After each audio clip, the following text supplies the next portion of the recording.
Chapter 10.3, Apply Properties of Chords. So recall that a chord is a segment whose endpoints are on the circle. So this right here is an endpoint, and this right here is an endpoint. That's a chord.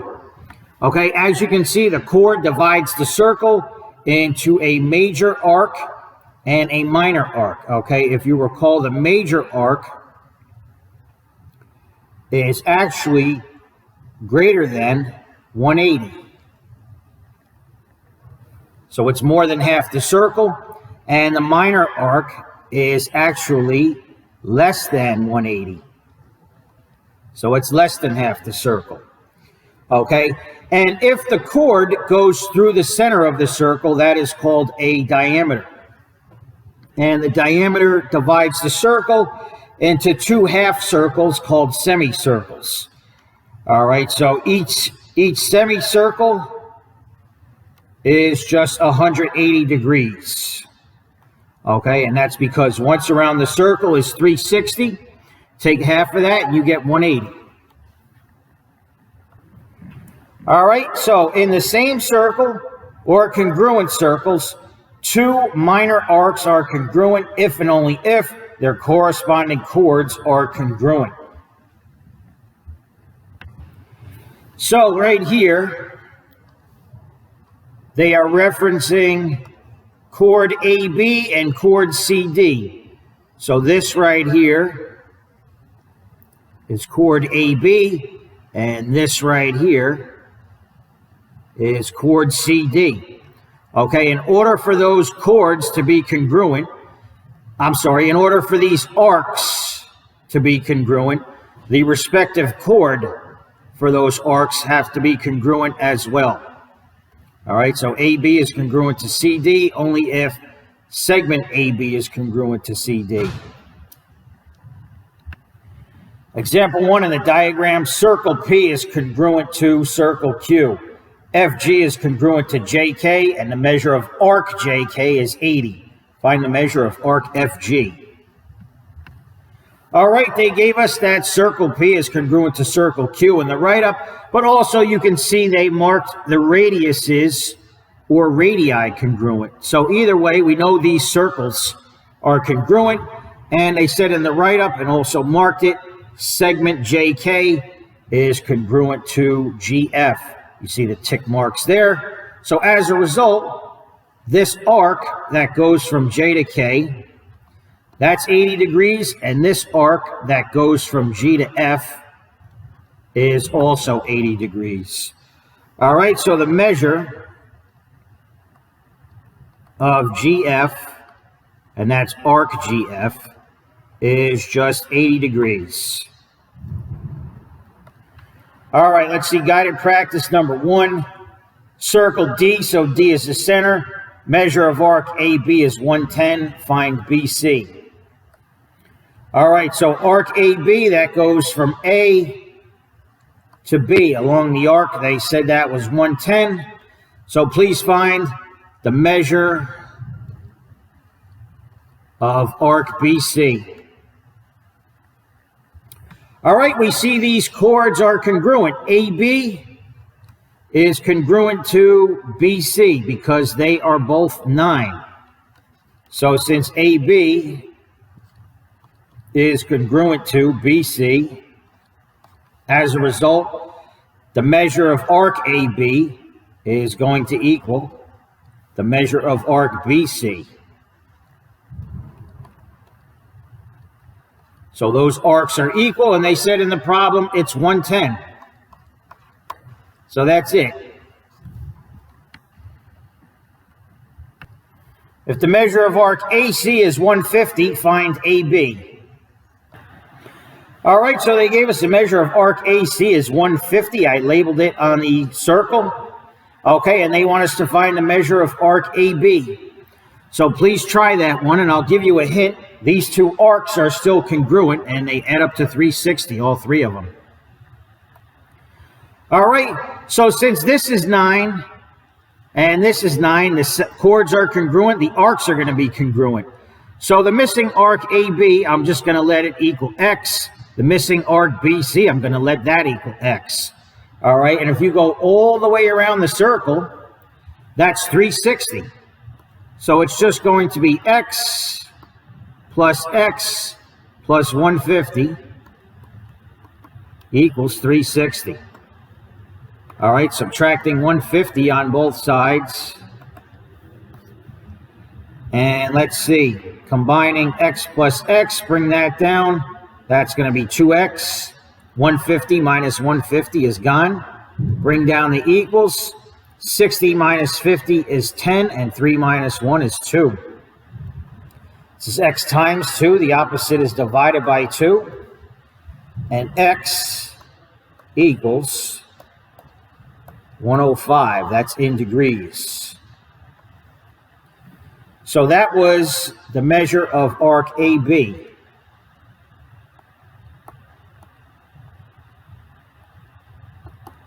.105.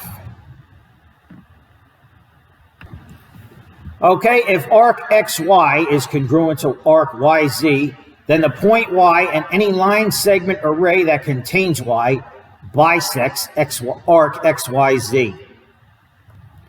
All right, so they said in the write-up, if XY, that's this one right here, is congruent to YZ, that's this arc right here, then any segment that contains point Y, like this segment here, CY, it bisects XYZ. All right, bisect is just cut in half. So there you go. There's the two equal halves. All right, if one chord is a perpendicular bisector of another chord, then the first chord is a diameter.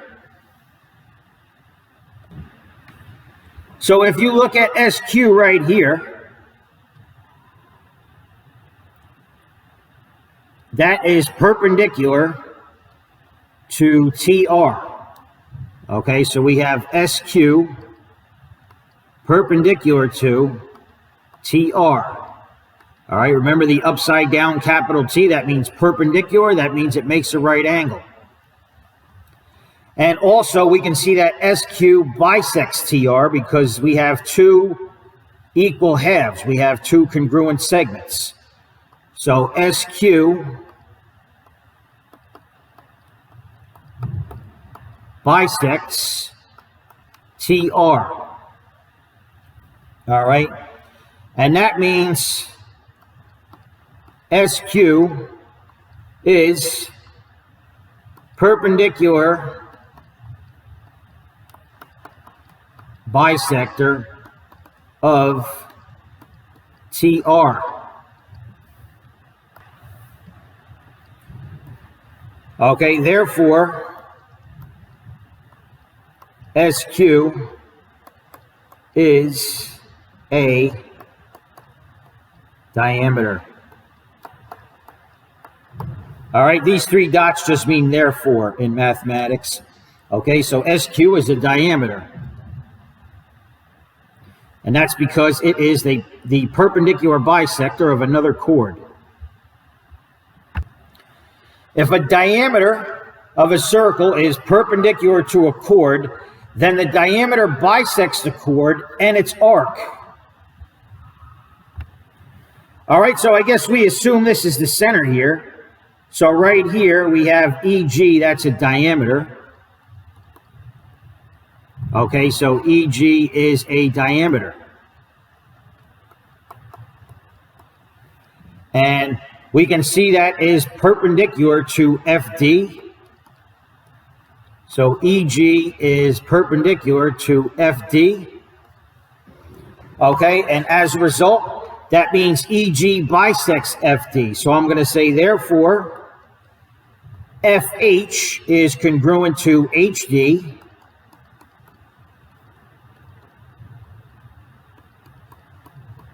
And the same is true of the arcs. FG is congruent to GD.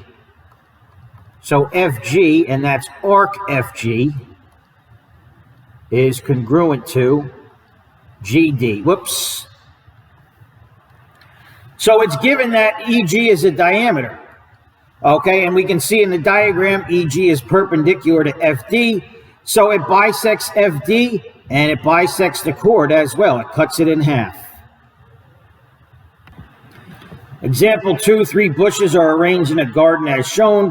Where should you place a sprinkler so that is the same distance from each bush? All right, so here are the 3 bushes. And what you want to do is just connect them. All right, so connect the 3 bushes. And then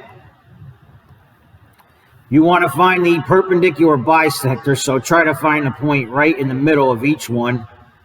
And then you draw this line perpendicular and this line perpendicular, so it's going to make a right angle here and here. And then the point where these lines meet, so right here is going to be the best location for the sprinkler so that it's the same distance from all the bushes.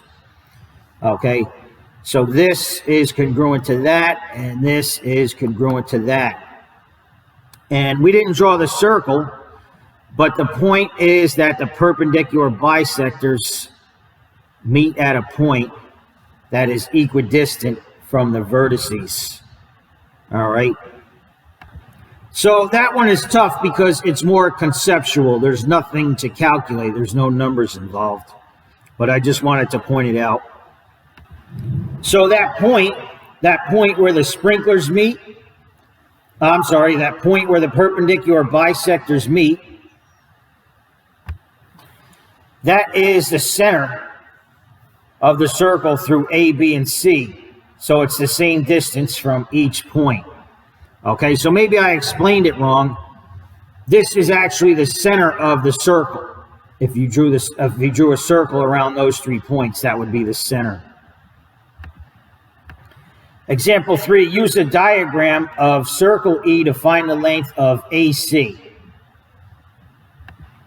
Okay, they said circle E. So this right here is a center, and this line segment that passes through the center is a diameter. So BD is a diameter. Okay, and we can see it's perpendicular to CA. It makes a right angle. So BD is perpendicular to CA. And that means that it bisects CA. So this piece is congruent to this piece. CF equals FA. And we can see, I wrote over it, but we can see right here, this is 7. So this right here is 7 as well. So that's it. Actually, they asked us to find AC. All right, so AC is this whole chord right here. So it's just 7 plus 7. Or you can say 7 times 2, same thing. And that equals 14. So that is the final answer. All right, guided practice. Find the measure of the indicated arc. They want CD, DE, and CE. All right, so please try that. And I think you're just going to add these 2 arcs at the end, but plug in for X first after you solve for X. Okay, so I'm assuming this is the center here. That means BD is a diameter. All right, so let's write that out. BD is a diameter, and we can see it makes a right angle here, so BD is perpendicular to CE.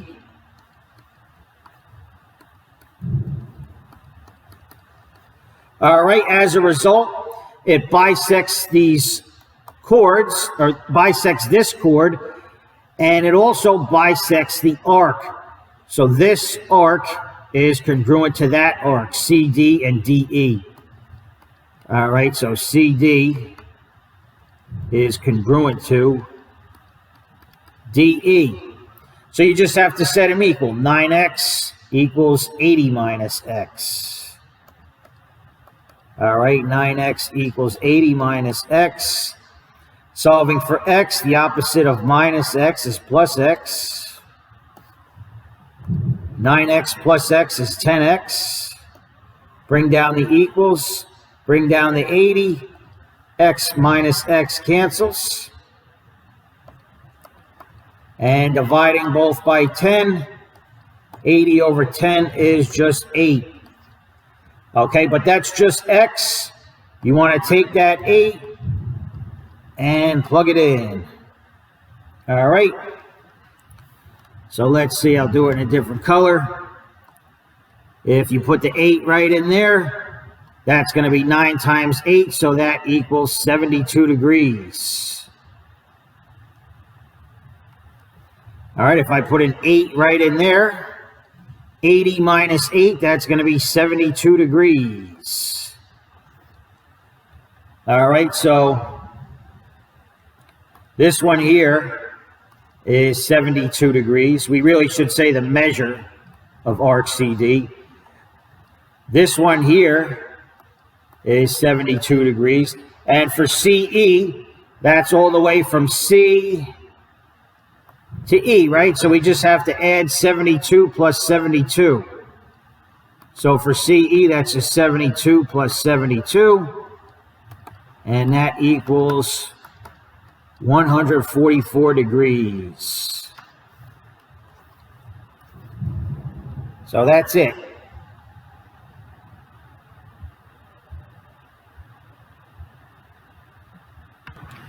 Okay, in the same circle or in congruent circles, two chords are congruent if and only if they are equidistant from the center.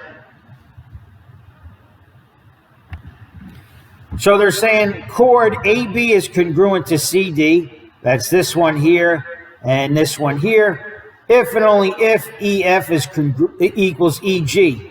So see, the distance from the chord to the center is on a segment that's perpendicular to the chord. So this, I'll do it in a different color here.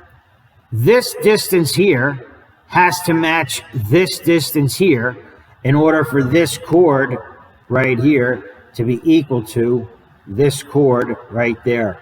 So if we know one is true, we know the other one is true.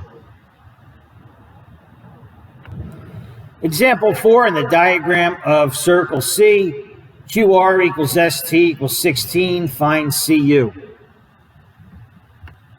All right, so it's labeled QR is 16 and ST is 16, and they want us to find CU. That's this distance right here. Okay, since QR equals ST, that means their distances from the center, so that's going to be UC and CV.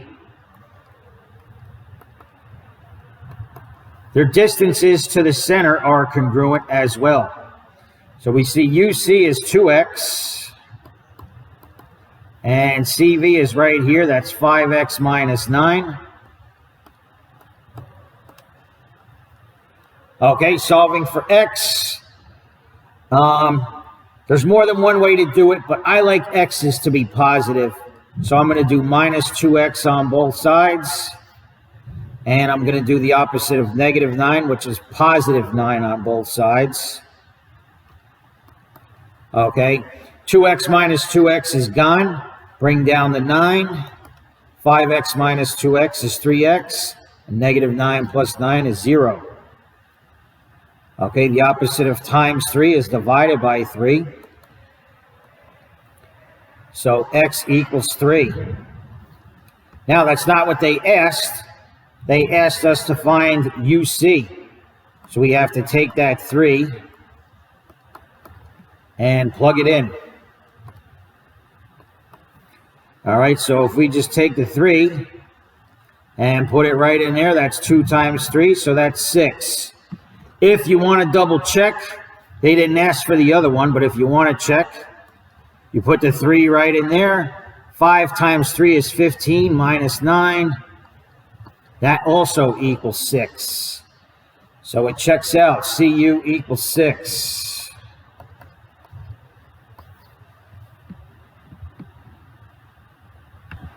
All right, guided practice in the diagram example 4. Suppose ST is 32, CU equals CV equals 12. Find the given length. All right, let me relabel the diagram example 4. I'll put these in. Okay, so I labeled the diagram for you with the 32 and the 12 and the 12. They want us to find QR, QU, and the radius. So please see if you can do that. Okay, so since these segments are the same distance, that means these chords are the same length. All right, so if ST is 32, then QR is also going to be 32. All right, so ST equals QR equals 32. So that was the first question. Now they want us to find QU. All right, and if you see this line right here, this line segment, it's perpendicular to this line. Okay, and it also goes through the center. So you can really draw in the diameter if you wish. But they said if the diameter is perpendicular to a chord, it bisects the chord. So QU is going to be 16 and UR is going to be 16. But they asked us for QU. So QU equals 16. And now for the radius, this is the tough one. All right, it's not that bad, but there's a little bit of a trick to it. All right, if I can erase some of this stuff here. I'll erase the 32. All right, so we said this is 16, this is 12, and if you draw in a radius, just go from C to Q. Okay, that's a radius right there. We'll call it R. All right, and if I can erase this letter U here, I'll just erase this letter U, and if you'll notice, this is perpendicular right here. So that means next to it, that is also a right angle, and we use Pythagorean theorem. Okay, so it's going to be A squared plus B squared equals C squared. C is always the hypotenuse, so you go across from your right angle, and the radius equals C. So in place of C squared, I'm going to make it R squared. Okay, A and B, it doesn't matter which is which. So 12 is going to be A, and 16 is going to be B. So A squared is going to be 12 squared. B squared is going to be 16 squared. All right, I'll add this on the calculator. And I get 400 for these two, and that equals R squared. The opposite of squaring something is to take the square root, so you want to do that to both sides. And the square root of 400 is just 20. So the radius R equals 20. And that makes sense. Okay, if this is 32 and these are 12 and 16, this right here could definitely be 20. So that's it.